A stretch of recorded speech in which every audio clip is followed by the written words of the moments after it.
Hello hello Krishna, നീ സ്കൂളിലാണോ? അതെ. മീരയെ കാണാതാവുന്നതിന് കുറച്ച് മുമ്പ് നിങ്ങളുടെ സ്കൂളിൽ മാജിക് ഷോ നടന്നിരുന്നു. ആ മജിഷ്യൻ ഒരു ലേഡി ആയിരുന്നു. അതെ. വേഗം പ്രിൻസിപ്പലിന്റെ റൂമിലോട്ട് പോയിട്ട് ഓക്കെ ആ വെങ്കട് പെട്ടെന്ന് നമ്മുടെ സ്കൂളിലേക്ക് ചെല്ല്. കുറച്ച് ദിവസം മുമ്പ് അവിടെ ഒരു മാജിക് ഷോ നടന്നിരുന്നു. അതിന്റെ വീഡിയോ ഒന്ന് ചെക്ക് ചെയ്യ്.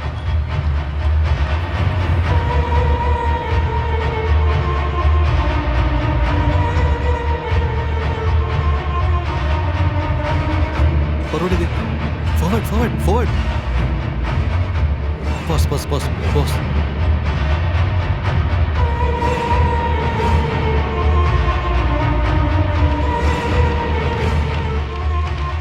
സംയുക്തയാണ് ഈ കേസിൽ ആദ്യം കിഡ്നാപ്പ് ചെയ്തത്. Date of kidnap October 20. സംയുക്തയുടെ സ്കൂളിന്റെ ആനുവൽ ഡേ നടന്നത് October 18. Second victim Amritha. Date of kidnap November 16th. November 14. അമൃതയുടെ സ്കൂളിലെ children's day function. Third victim Meera. December 20. December 18th, annual day function. Fourth victim Sree. Date of kidnap Jan 4. ഈ കുട്ടികളെയൊക്കെ kidnap ചെയ്യുന്നതിന് 2 ദിവസം മുമ്പ് ഇവരുടെയൊക്കെ സ്കൂളിൽ ഫംഗ്ഷനും നടന്നിട്ടുണ്ട്. എല്ലാ ഫംഗ്ഷനും സ്പെഷ്യൽ ഇവന്റായി മാജിക് ഷോയും ഉണ്ടായിരുന്നു. മാജിക് ഷോയെ കിഡ്നാപ്പിങ്ങിനുള്ള ടൂൾ ആക്കിയിരിക്കുക ആ ലേഡി. എങ്ങനെ? ഫസ്റ്റ്, ഷോയിലൂടെ സ്റ്റുഡൻസിനെ ഇംപ്രസ് ചെയ്യും. സെക്കൻഡ്, സ്റ്റുഡൻസിൽ നിന്ന് ഒരാളെ സെലക്ട് ചെയ്ത് സ്റ്റേജിലോട്ട് വിളിക്കും. തേർഡ്, സ്റ്റേജിൽ വെച്ച് കുട്ടിയുമായി ഇന്ററാക്ട് ചെയ്ത് സൗഹൃദം സ്ഥാപിക്കും. ഫോർത്ത്, സ്കൂളിൽ വെച്ച് സെലക്ട് ചെയ്ത കുട്ടിയെ ഫോളോ ചെയ്യും. ആൻഡ് ഫൈനൽ, ഫംഗ്ഷൻ കഴിഞ്ഞ് 2ാമത്തെ ദിവസം ആർക്കും സംശയം കൂടാതെ കുട്ടിയെ കിഡ്നാപ്പ് ചെയ്യും. ഇതാണ് അവരുടെ പാറ്റേൺ. ഇനി നമ്മൾ അന്വേഷിക്കേണ്ട കാര്യം ആ ലേഡി ഏതെങ്കിലും സ്കൂളിൽ മാജിക് ഷോയ്ക്ക് കമ്മിറ്റ് ചെയ്തിട്ടുണ്ടോ എന്നാണ്. പക്ഷേ എൻക്വയറി കോൺഫിഡൻഷ്യൽ ആയിരിക്കണം. Within 1 hour, ആ ഡീറ്റെയിൽസ് എല്ലാം കളക്ട് ചെയ്യാം.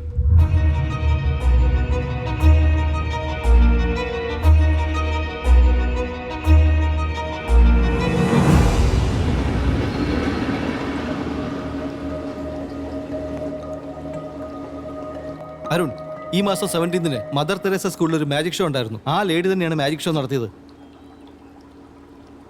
അപ്പോൾ 19th 2ാമത്തെ ദിവസം.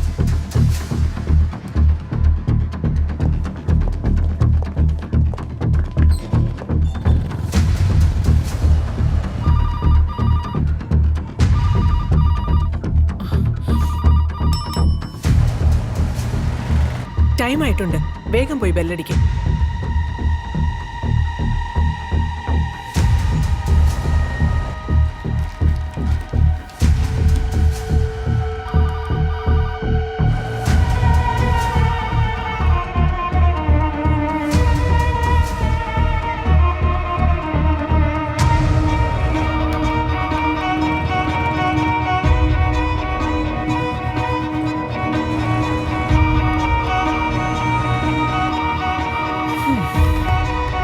ഹലോ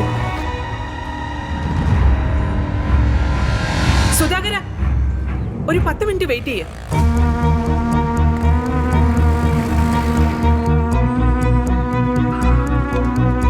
വെങ്കട്, ആ ഗേറ്റ് അടയ്ക്ക്. മാഡം, പ്രിൻസിപ്പൽ റൂം അവിടെയാ. മാഡം, ഞാനിപ്പം വിളിച്ചേ. ഒന്ന് പോസ് ചെയ്തേ. ഈ കുട്ടി ഏത് ക്ലാസ്സിലാ? പേര് സഞ്ജന, 10th പഠിക്കുന്നത്. സ്കൂൾ ഫസ്റ്റാ. Class room first ഫ്ലോറിലാ.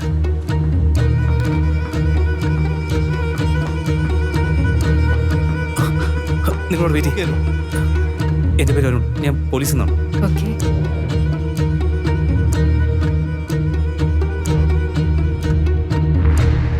എന്താ സാർ, എന്തെങ്കിലും പ്രോബ്ലം ഉണ്ടോ? ഒന്നുമില്ല മാം, സ്റ്റുഡൻറ് സേഫ്റ്റിക്ക് വേണ്ടി പോലീസിന്റെ പ്രോഗ്രാമാണ്. Okay sir, go head. Girls, ചെറിയൊരു അഡ്വൈസ്. ഞാൻ പറയുന്നത് നിങ്ങൾ ശ്രദ്ധയോടെ കേൾക്കണം. നമുക്ക് ചുറ്റുമുള്ള എല്ലാവരും നല്ലവരാണെന്ന് വിശ്വസിക്കരുത്. പ്രോബ്ലം എപ്പോൾ വേണമെങ്കിലും എങ്ങനെ വേണമെങ്കിലും സംഭവിക്കാം. അതിപ്പോൾ ഇവിടെ വെച്ചോ പബ്ലിക് പ്ലേസിലോ ആവാം. അങ്ങനെയുള്ള പ്രോബ്ലംസ് ഫേസ് ചെയ്യാനുള്ള പ്രധാനപ്പെട്ട 5 പോയിന്റ്സ് ആണ് ഞാൻ നിങ്ങളുമായിട്ട് ഇപ്പോൾ ഷെയർ ചെയ്യാൻ പോകുന്നത്. ഫസ്റ്റ് പോയിന്റ്, പേടിക്കരുത്. Fear is the biggest enemy. നിങ്ങളെ മെന്റലിയും ഫിസിക്കലിയും അത് തളർത്തും. സെക്കൻഡ് പോയിന്റ്, സിറ്റുവേഷനെ ഫേസ് ചെയ്യണം. നിങ്ങൾക്ക് ധൈര്യം ഉണ്ടെന്ന് ശത്രുവിന് കാണിച്ചു കൊടുക്കണം. തേർഡ് പോയിന്റ്, ആ സിറ്റുവേഷനിൽ നിന്ന് രക്ഷപ്പെടാനുള്ള വഴി കണ്ടെത്തണം. ഫോർത്ത് പോയിന്റ്, ആരെങ്കിലും ഇൻഫോം ചെയ്യാൻ ട്രൈ ചെയ്യണം.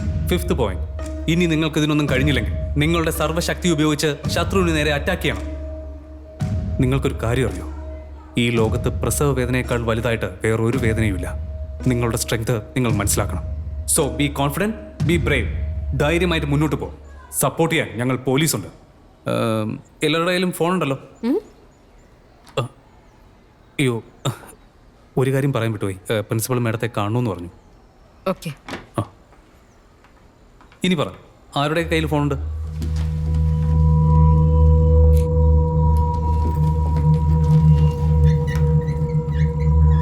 ഗേൾസ്, ഇതെന്റെ പേഴ്സണൽ നമ്പർ, സേവ് ചെയ്തു.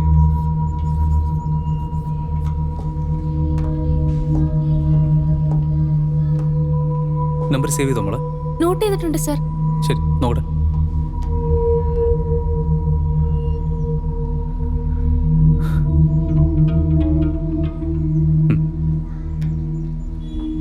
Okay girls, thanks for your time. Thank you sir.